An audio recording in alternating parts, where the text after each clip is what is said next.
I am sitting in the parking lot at my job, about to head into work, and I feel pressed to share this with you all. I wanted to wait until Tuesday and do something like Testimony Tuesday, but if there's one thing that I've learned about this journey to get where I am, is that sometimes waiting for the perfect moment or just the right moment can lead to a lot of inaction and wasted time. And I'm still learning, even in this moment, not to do that. And just when it's pressed upon you and you feel it, you need to go ahead and act and put it out there. And also pray for discernment. And I want to send this out to my Insta family, my supporters, my actual family, and my friends who are still searching for their purpose or afraid to step into the unknown. I wanted to share with you just a part of my story about hearing your purpose through unusual sources, or maybe atypical sources. Sometimes it's not from the mentors that you surround yourself with. God will use other people to help plant those seeds into your mind until you hear him, and he will do it over and over again. And I just have to give him all the praise, because I don't know if you have heard, I'm an entrepreneur, and not just any entrepreneur. I started my own business, my own pharmacy technician school, and oh my gosh, I already have students. These are people I don't know. Perfect strangers Googled pharmacy tech school, and they chose my school to receive their education. And I am honored, and I am scared because they're putting their trust in me, and I do not want to fail them. And I mean, there's over 300 pharmacy technician schools that they could have selected, and they chose my school.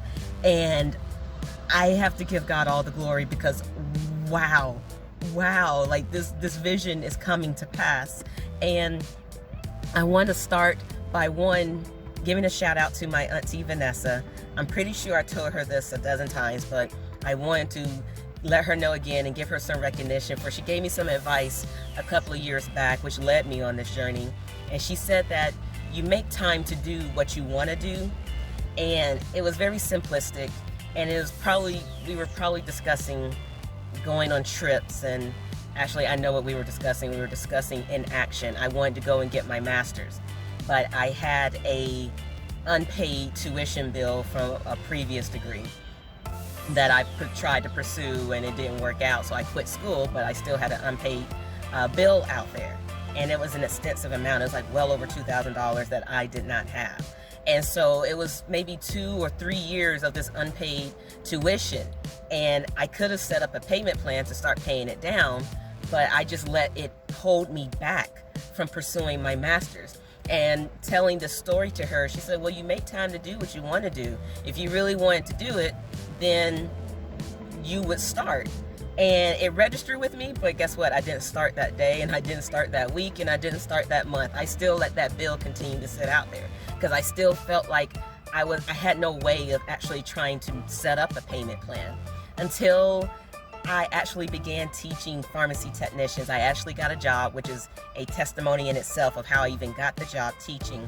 And as I started teaching pharmacy technicians, I took on a mentor who was my pharmacy program director. She was my boss at the time, but it was just the two of us. And she was the same age as me, and she took the same path as me, education, but she was so much further ahead. And I'm like, we're the same person, and yet she already knows what she wants to do with her career. And why can't I be like her? Well, you can be like her. You just have to follow the same career path. Not everybody's career path is meant for you. You can utilize it as a template, but your plans are not God's plans, and you have to remember that as well, and remind yourself of that as well.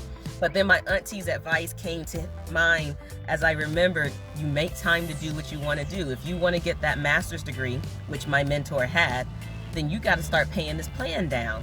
And I called the school to set up the payment plan, and guess what? Now, it had been 3 years since I last checked on this bill that was due for the school. And I'm like, okay, I'm finally ready to start this payment plan. I call the school and they tell me there is no bill. This bill that I know I called, I know I spoke to someone, they told me how much it was, I knew the exact dollar amount. The bill no longer existed. It wasn't even on my credit report. I do not have to pay this bill that had been, I thought was holding me back for so long. God took this bill away, made it nothing. I still can't believe that. The bill just disappeared into thin air. So guess what? I actually registered for a master's program that day. Like, I wasted no time. You should have took that. I should remember that. I didn't waste time then, but I still kept wasting time later. But another testimony, because this is an amazing story and I can't wait to share more with you all. But you make time to do what you really want to do. If you have something that's been holding you back, go ahead and start making plans to conquer it, to take it down, to remove those obstacles. And I started my journey to get my master's degree so that I can become that program director. That was my plan, but that was not God's plan. And I'll share more with you all about how hearing God's plan, again, through those unusual sources, even when you have your plan mapped out, that sometimes you need to listen and just hear, pray for discernment. That's really it. Pray for discernment and hear God even through unusual sources. Talk to you later.